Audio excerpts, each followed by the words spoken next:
What did the prisoner dream about most frequently? Of bread, cake, cigarettes, and nice warm baths. The lack of having these simple desires satisfied led him to seek wish fulfillment in dreams. Whether these dreams did any good is another matter. The dreamer had to wake from them to the reality of camp life and to the terrible contrast between that and his dream illusions. I shall never forget how I was roused one night by the groans of a fellow prisoner who threw himself about in his sleep, obviously having a horrible nightmare. Since I had always been especially sorry for people who suffered from fearful dreams or deliria, I wanted to wake the poor man. Suddenly I drew back my hand, which was ready to shake him, frightened at the thing I was about to do. At that moment I became intensely conscious of the fact that no dream, no matter how horrible, could be as bad as the reality of the camp which surrounded us, into which I was about to recall him.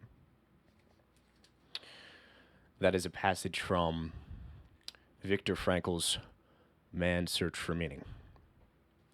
And I wanted to start the podcast with that passage to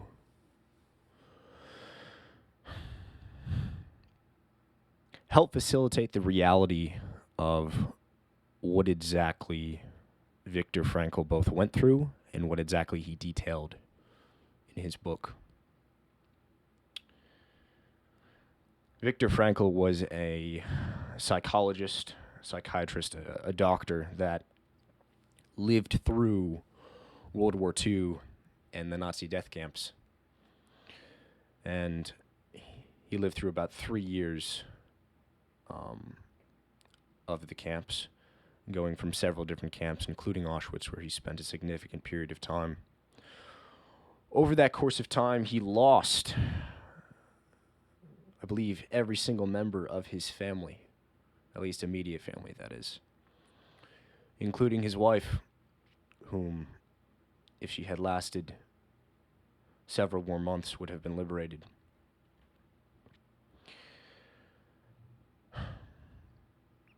So why am I talking about this book? Well, there's a number of reasons, I suppose. The primary one is because it has been an immensely impactful book for me, and hopefully that means that me talking about it means that it can be an impactful book for someone else.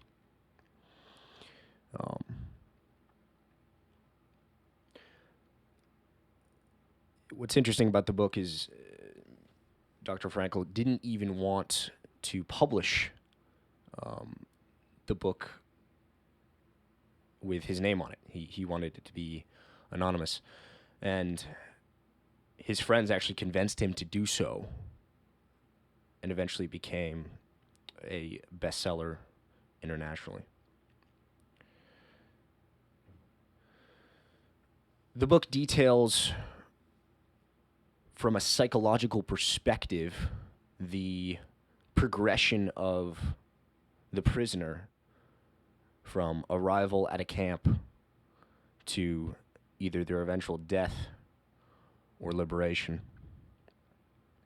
And he goes into deep detail about the psychological state of the prisoner and leaves out some of the more gory and descriptive descriptions of what camp life was, while still allowing the reader to grasp the gravity of the situation that prisoners found themselves in during World War II. And what's interesting is, because of his psychological background, he was fascinated with the different psychological states that people would go through as they progress through camp life. And he focused on 3 distinct states that people would go through.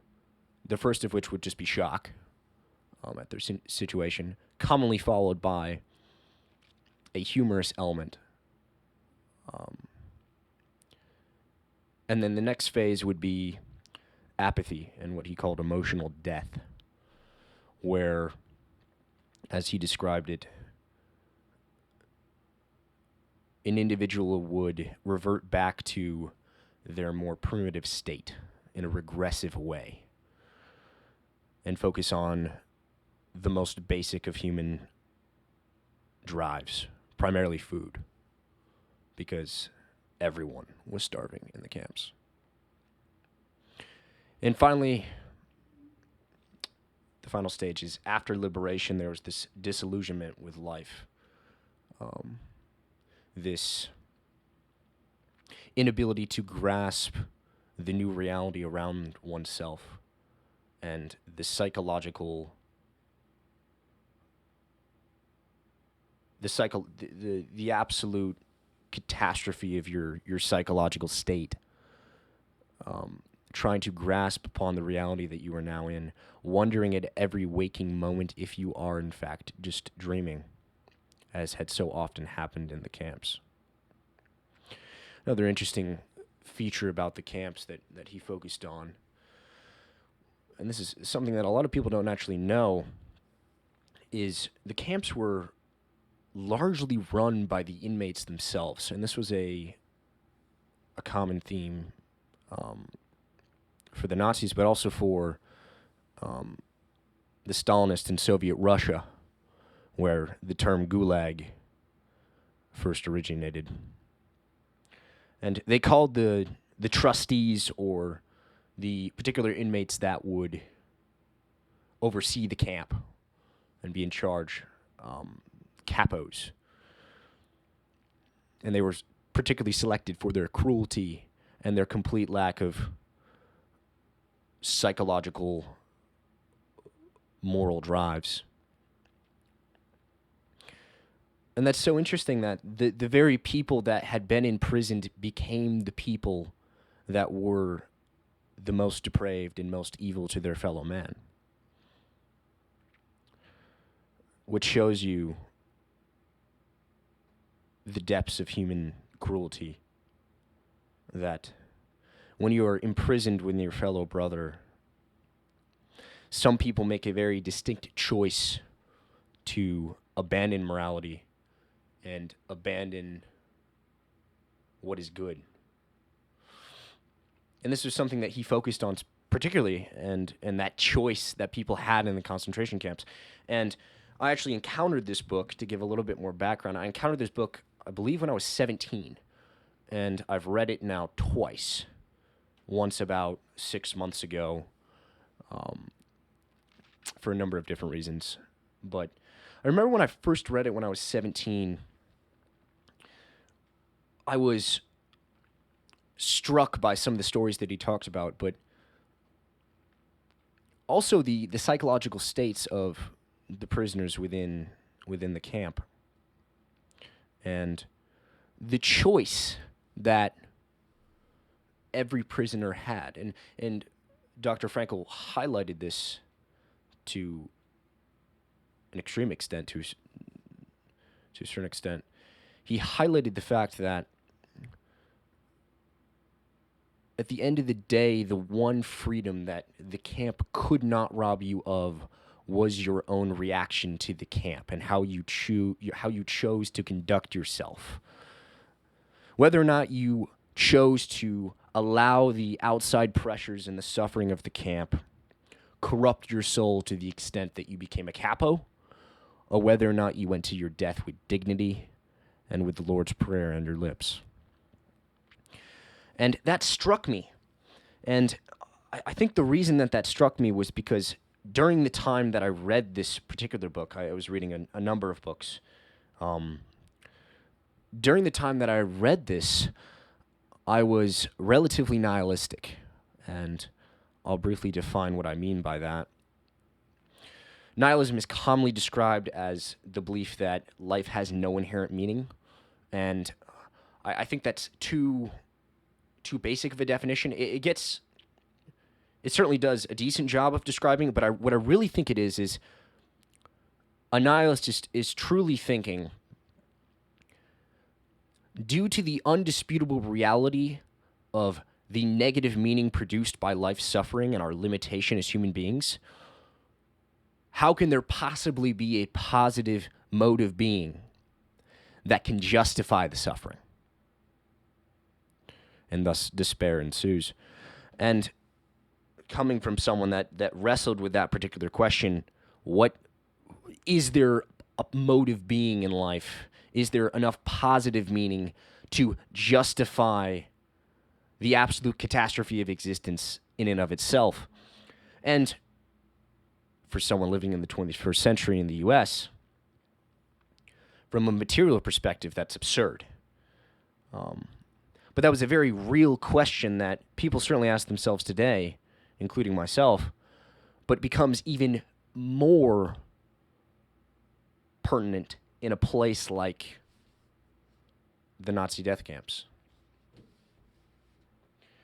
So it was a question that I struggled with for a long time.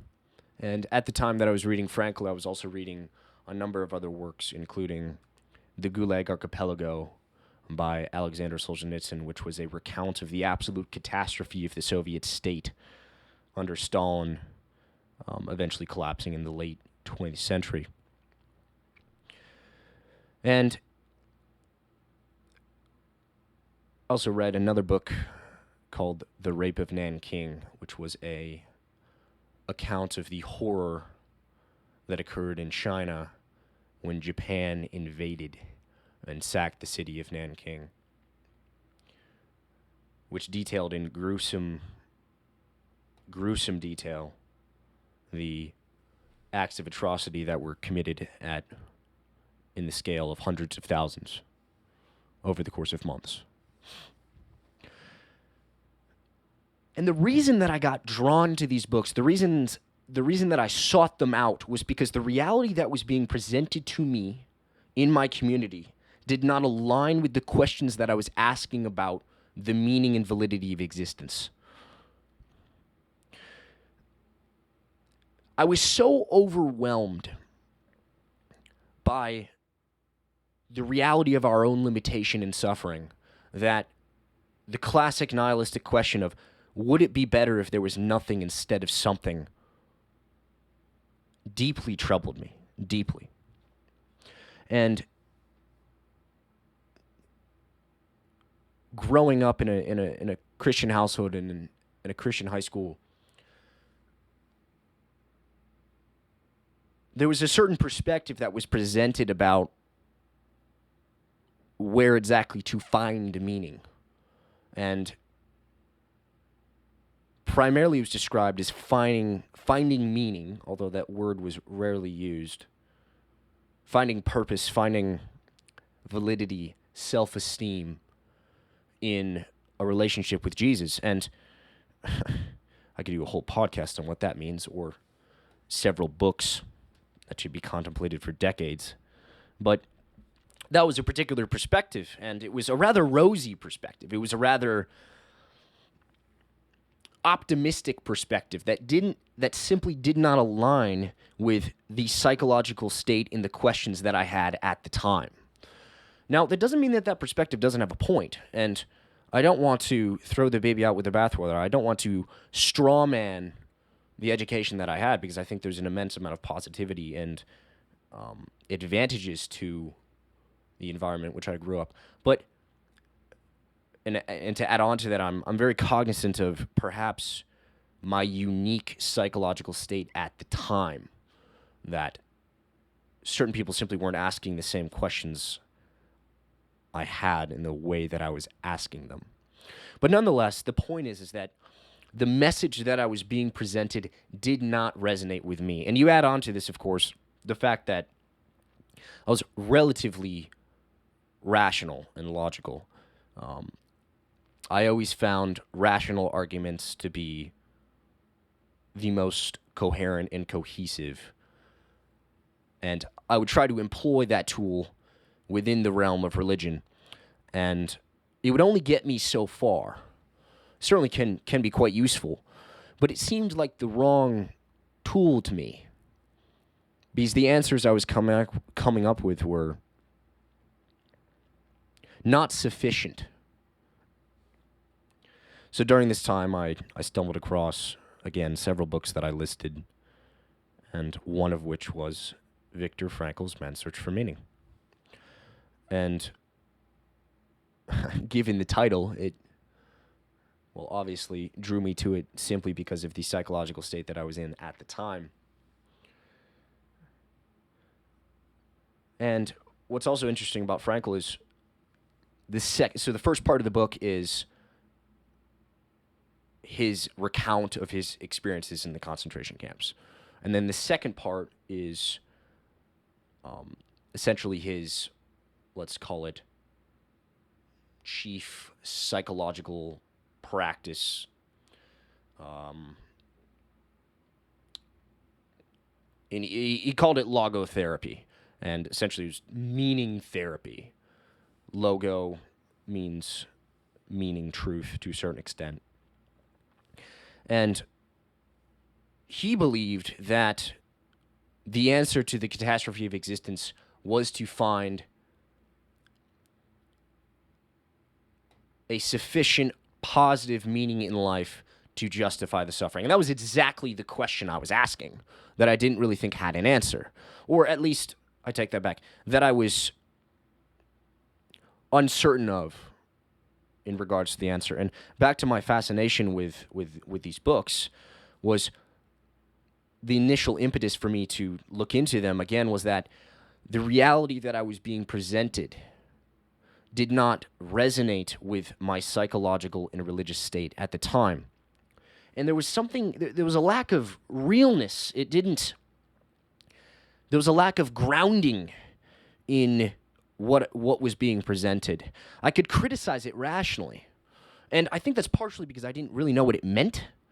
So, to give the devil his due, I should be careful to castigate the knowledge that was being presented as irrelevant. And that's not what I'm trying to do. But nonetheless, for me, it was not sufficient. That is for damn sure. And there was something about focusing on the catastrophe of existence and what specifically can go wrong.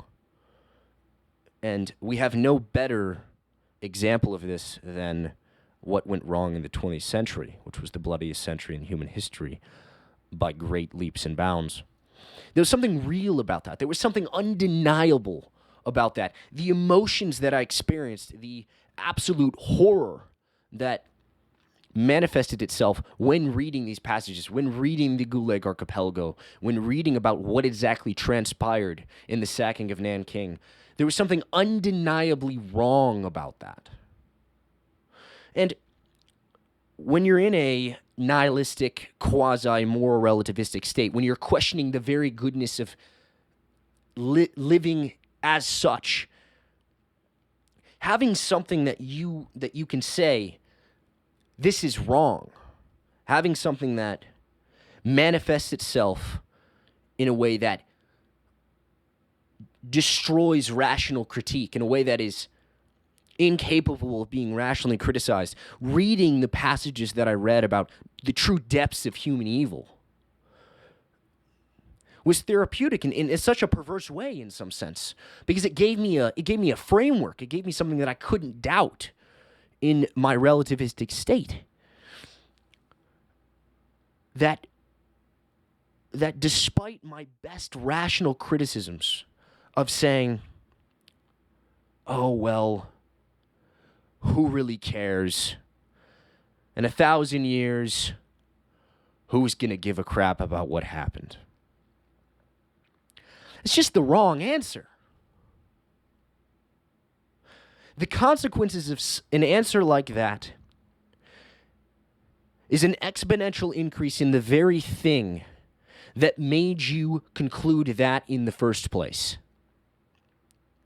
All that brings about is more of the very thing that drove you to that answer in the first place. All it brings about is more of the evil and is more of the suffering, which seems to be such a self-defeating hypothesis. It seems to me that if your initial claim is that life has no positive meaning, or at least not enough positive meaning to overcome the catastrophe of existence and the negative meaning produced as such. And your conclusion to that inevitably leads you to produce more of the very thing that you were criticizing. It invalidates that claim. And that line of reasoning, or hypothesizing, or that line of thinking, whatever word you want to use, struck me deeply. And then the question was posed. Is there a mode of being that justifies the suffering? Is there a way to act that makes the suffering worthwhile? And in some sense, I think this is the fundamental religious question. How should one act in the world? And that's the domain of values, that's the domain of morality. And as far as I can tell, that's exactly what religions, by and large, try to answer. How should you conduct yourself to be a moral person? What does that look like?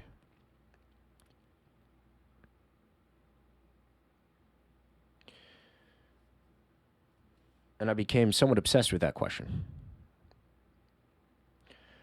So going back to Viktor Frankl's book, hopefully that helped to build some scaffolding behind my thoughts, is one of the things that Frankl focused on again was the psychological, emotional, and ultimately actionable response different individuals had in the camps. And just one more quote to set the stage here. When he first came to the camps, he had a number of friends that came with him. And in the initial selection process, nearly 90% of them were gassed.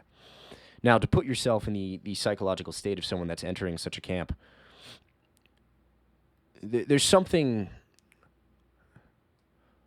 It's almost like your brain has a self-defense mechanism to prevent you from going down the particular train of just how dark a place like that can be.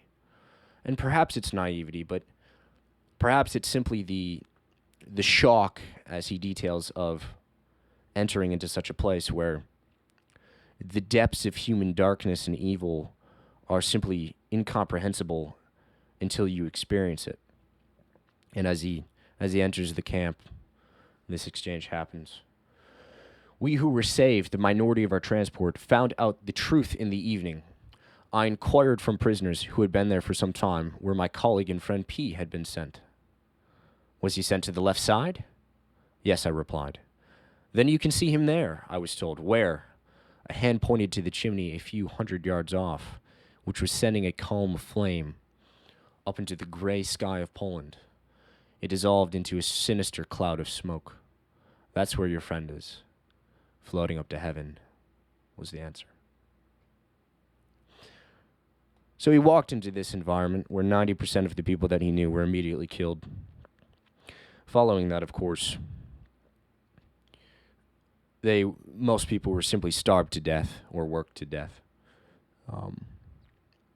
They encountered effectively no nutrition whatsoever, and hard physical daily labor in conditions that are barely even comprehensible, with inadequate clothing in a freezing environment. Frostbite was so common that it's extremely common to see people walking on feet without toes and have hands without fingers. And you can imagine,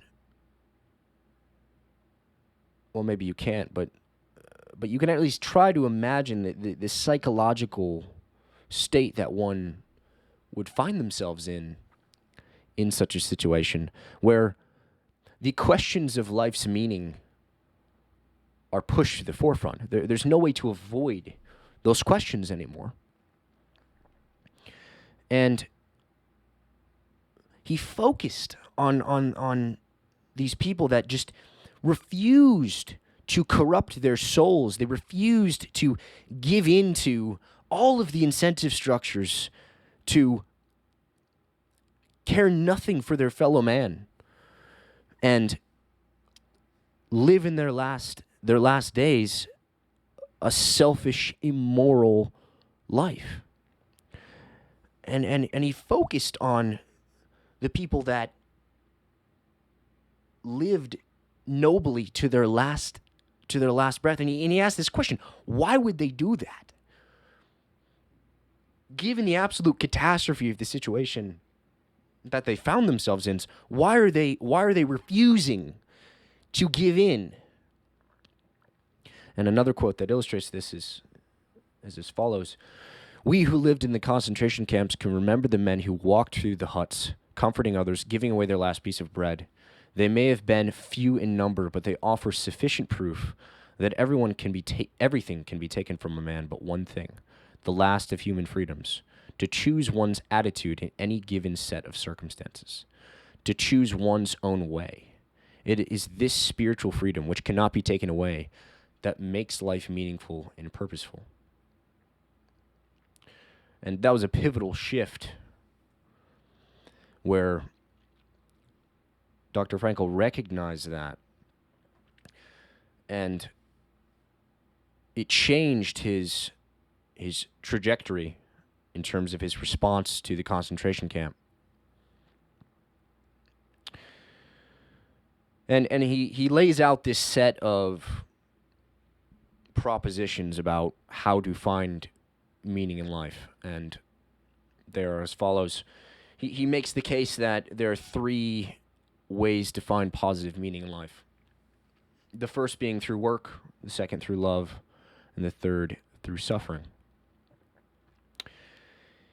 He utilized all three during his time in the concentration camp to avoid the emotional apathy and the certain death that would follow, that he saw countless times over. And what's so interesting about this is the men in the camps could predict with terrifying accuracy who was next to go. And it was a combination of a number of things. One was simply starvation, in terms of you could tell when someone was at their last day. But another key feature here is that there was a certain spark that would go out. There was a certain will to live that would cease. And they would notice this, not just in action of their fellow prisoner, but in their demeanor, in the way that they carried themselves. And it was so self-evident when they had given up on life that within a day or two they were certainly dead. To live in such an environment where your very attitude towards the environment had a direct relationship with whether or not you survived,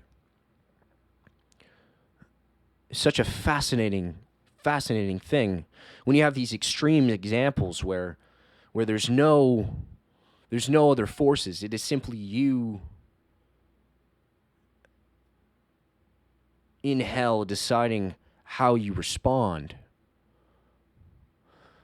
They give you a glimpse of what can be done in even the worst of circumstances. And he talks about one of his ways of coping, which was to focus on the image of his wife and the deep sense of love that came with that. And one quote that I want to go through is rather long, but I think it's worth expressing. Just to give some context, is every morning there would be a shrill blast of the whistle, as he's described it, before the men would organize themselves into ranks to be marched out to whatever work site they were working on. And he every day would go through this process of getting up and quickly getting in line to be marched out to the fields to whatever project they were working on. And this follows. And as we stumbled on for miles, slipping on icy spots, supporting each other time and again, dragging one another up and onward, nothing was said, but we both knew each of us was thinking of his wife. Occasionally I looked at the sky where the stars were fading and the pink light of the morning was beginning to spread behind a dark bank of clouds. But my mind clung to my wife's image, imagining it with an uncanny acuteness. I heard her answering me, saw her smile, her frank and encouraging look. Real or not, her look was then more luminous than the sun which was beginning to rise. A thought transfixed me. For the first time in my life, I saw the truth as it is set into song by so many poets, proclaimed as the final wisdom by so many thinkers. The truth that love is the ultimate and the highest good, highest goal to which man can aspire. Then I grasped the meaning of the greatest secret that human poetry, human thought, and belief have to impart. The salvation of man is through love and in love. I understood how a man who has nothing left in this world may still know bliss, be it only for a brief moment, in the contemplation of his beloved. In a position of utter desolation, when man cannot express himself in positive action, when his only achievement may consist in enduring his sufferings in the right way, in an honorable way, in such a position man can, through loving contemplation of the image he cares of his beloved, achieve fulfillment. For the first time in my life, I was able to understand the meaning of the words, "The angels are lost in perpetual contemplation of an infinite glory." And he describes how this perspective, this way of looking at the world, psychological schema that he went through, saved his life. That without the influence of focusing on that positive meaning, he would have certainly succumbed to the camps. And it's in situations like this that the idea of the pursuit of happiness comes up. Because a lot of people will talk about, if you ask them about their goals or what exactly they're pursuing in life, that they want to be happy. Seems like a reasonable goal.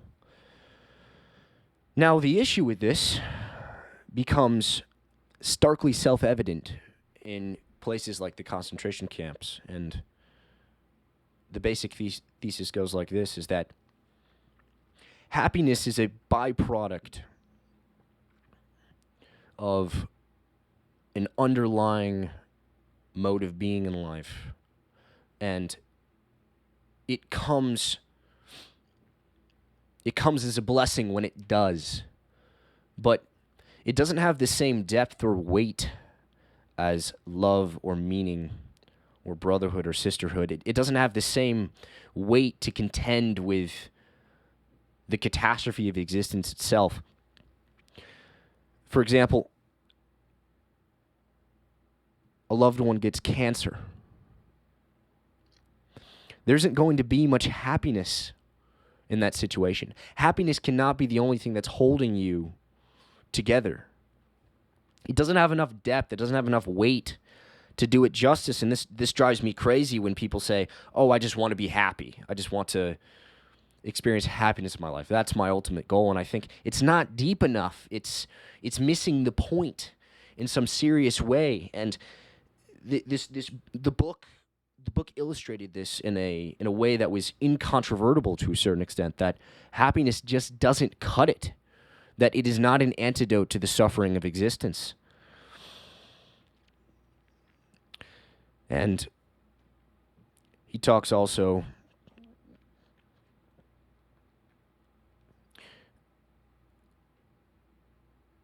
about the purpose that was found in the love for his wife and his embracing of the suffering that he was in. And one of his more famous quotes was, "Happiness cannot be pursued, it must ensue." A similar line of thinking was, don't aim at success. The more you aim at it and make it a target, the more you are going to miss it. For success, like happiness, cannot be pursued, it must ensue. and it only does so as the unintended side effect of one's personal dedication to a greater cause than oneself, or as the byproduct of one's surrender to a person other than oneself. Happiness must happen, and the same holds for success. You have to let it happen by not caring about it. I want you to listen to what your conscience commands you to do and go on and carry it out to the best of your knowledge. Then you will live to see that in the long run. In the long run, I say, success will follow you precisely because you have forgotten to think about it. And this just illustrates in a most serious way the fragility of happiness as a pursuit, which becomes so terribly self-evident in a place like Auschwitz, where the soul of happiness goes to die, but where human dignity and fortitude can prevail.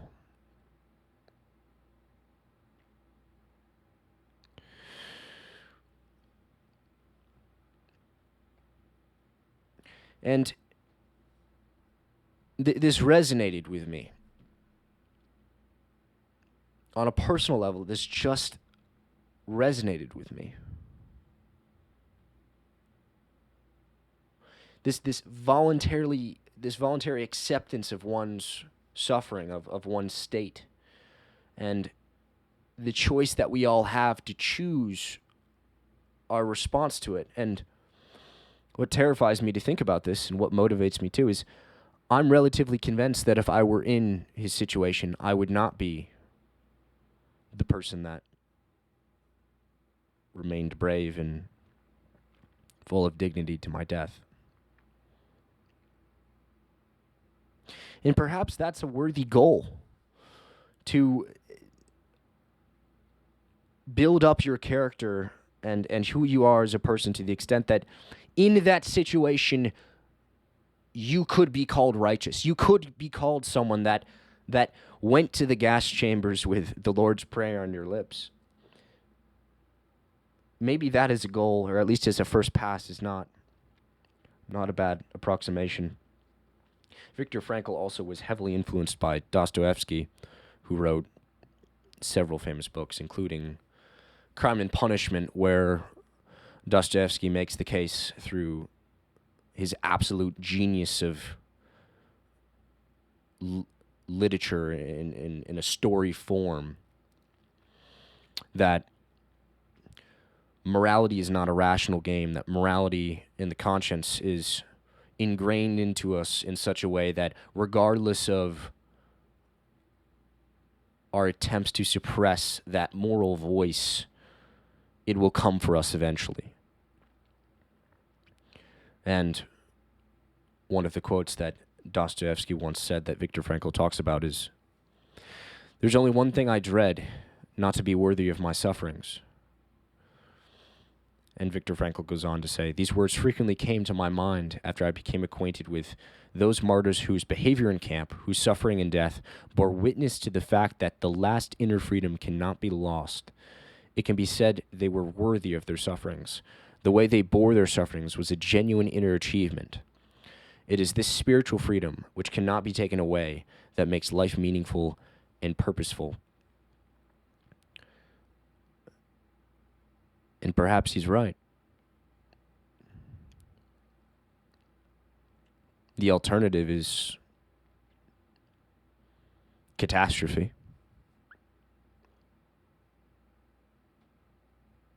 So perhaps he's right.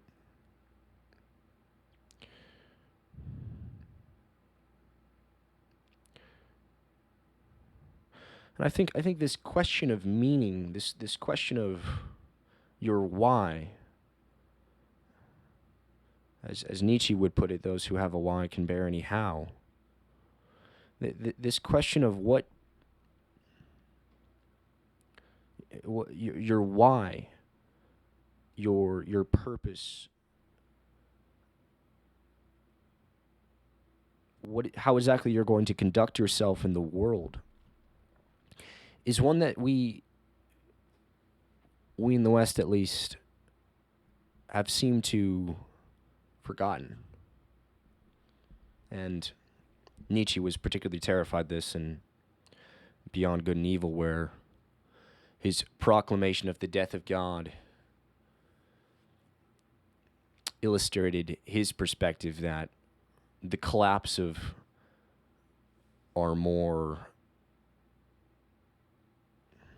what would you say, fundamentalist views of religion would lead, well, to his words, we'd never be able to wash away the blood.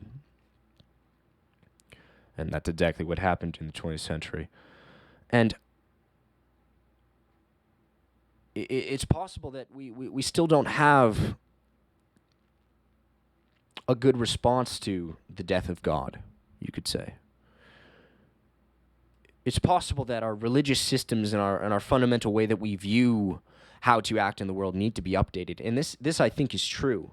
And this might very well be what I'm trying to do with this podcast, is that I'm trying to articulate in a 21st century way why exactly the religious dimension is pertinent for your life. And it's through reading about these things, it's through reading about evil, it's through reading about the absolute catastrophe of human existence and the depths to which it can go that I've been convinced that this conversation has to be had. We cannot go through what happened in the 20th century again. And to bring it back to another famous author, Alexander Solzhenitsyn in the Gulag Archipelago, highlighted this decision that we all have, and it's one of his famous quotes, which is that through the heart of every man, the line between good and evil divides it. And Solzhenitsyn's claim, or rather his experience, was he lived through, in some sense, something similar to Viktor Frankl. He lived through the Soviet version, to a certain extent, of a totalitarian genocidal state. And he came to a similar conclusion, I dare say, that Viktor Frankl did in his claim that we each have this choice. We each have the ability to choose between good and evil. We each have this divine spark in us that gives us the ability to tilt society one step more towards hell or one step more towards heaven. And I don't mean metaphysical hell. I don't mean... I'm not talking about a fundamentalist version of hell. I'm talking about hell on earth. I'm talking about heaven on earth. I'm talking about the real reality of the direction that we can choose to go in, and that each one of us can play a part in.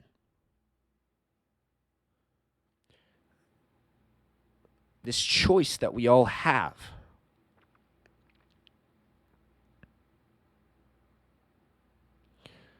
About our response to life and the suffering that it entails.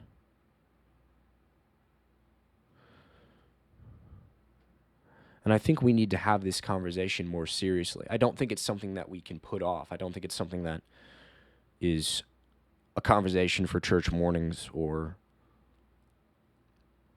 to be relegated as, oh, I just want to be a good person, or I want to find happiness. Those aren't deep enough. Those don't answer the question properly. They don't contend with reality properly. And I think part of the reason, beyond my own personal experience with this, beyond my own personal wrestling with this question of meaning, I suppose I'll tell a story.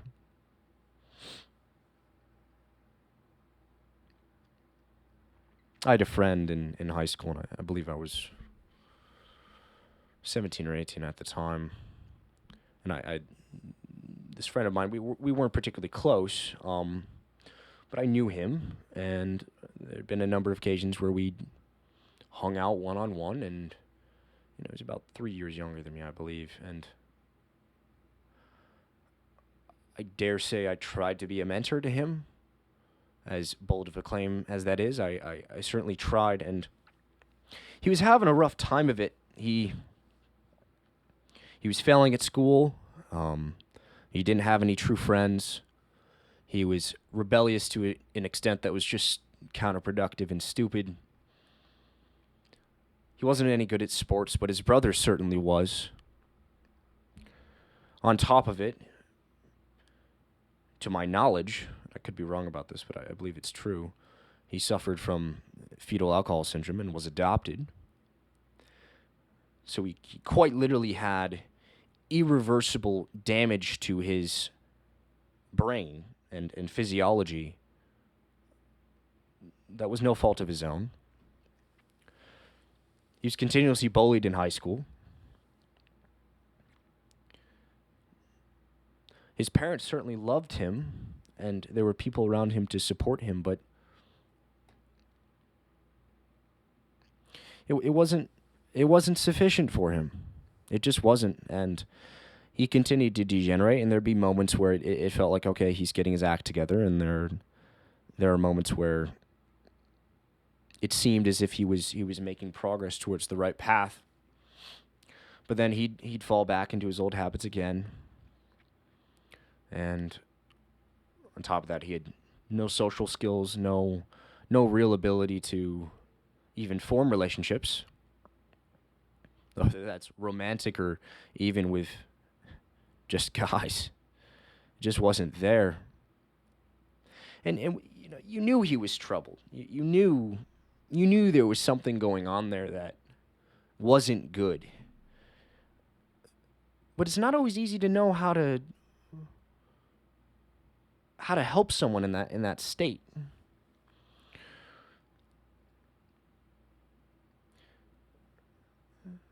So I tried to help, I suppose. I remember one time I drove him and we went out to dinner and then hit the gym, and I always love to encourage people to hit the gym, and still actively encourage them to do now, because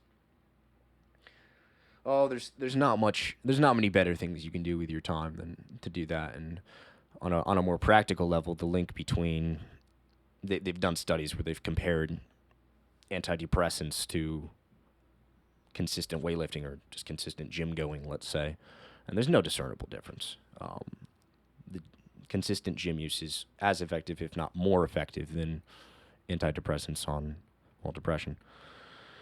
So I always like to encourage people to do that. Physical activity. He sucked at sports, so anyone can go to the gym. So I remember we went once or twice, and one time we went and had dinner, and I remember saying to him, "Hey, I had a lot of fun, and let's do it again next week."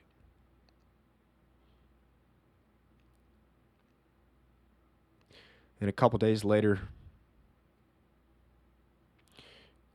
his mom found him in his room after he had hung himself.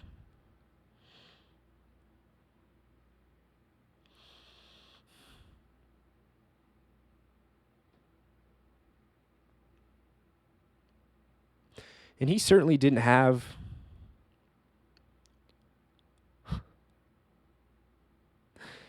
that positive meaning. He didn't have that drive that we all need. And he'd given up on life.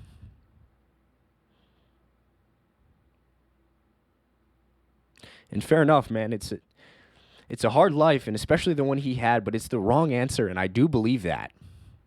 I genuinely do. I do believe it is the wrong answer. And it's crazy what a small amount of encouragement sometimes people need.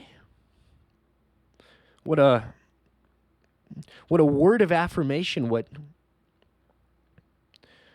that can do for someone's day and their life.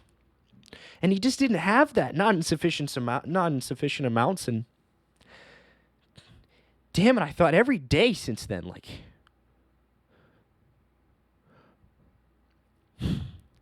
what if, you can't ask what if, but you do regardless. What if I had done more? What if I had texted him that day or something?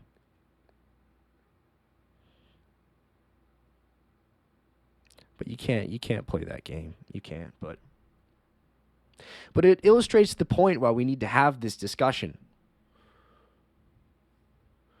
This is life and death. This is purpose or despair. This is the real deal. It's an all-in game. As I've said before, from the moment you are born, you're guaranteed to die. There's no middle ground here.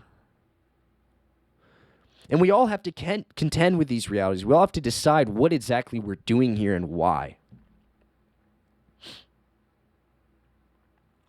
And that's why I wanted to talk about this, because I think there is a why. There is a way to justify the suffering. And that's what I want to do. That's what I want to explore. That's what I want to focus on.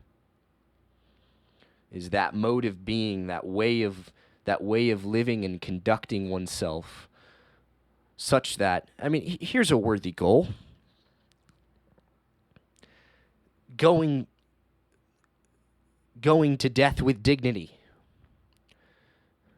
With thinking back on your life and thinking, man, I gave it my all, you know? I went that extra mile. I said that extra kind word. I took that extra step. And maybe in that embracing of the suffering, maybe in your acceptance of the catastrophe of existence, you can justify it. You can take on that voluntary responsibility and find out that you are the sort of creature that can actually do that you're a load-bearing creature, that you're capable of transcending your limited state and doing something worthwhile and purposeful. And maybe that's the point. Maybe that's a worthy goal. You've nothing better to do. And to think otherwise brings us just one step closer to hell.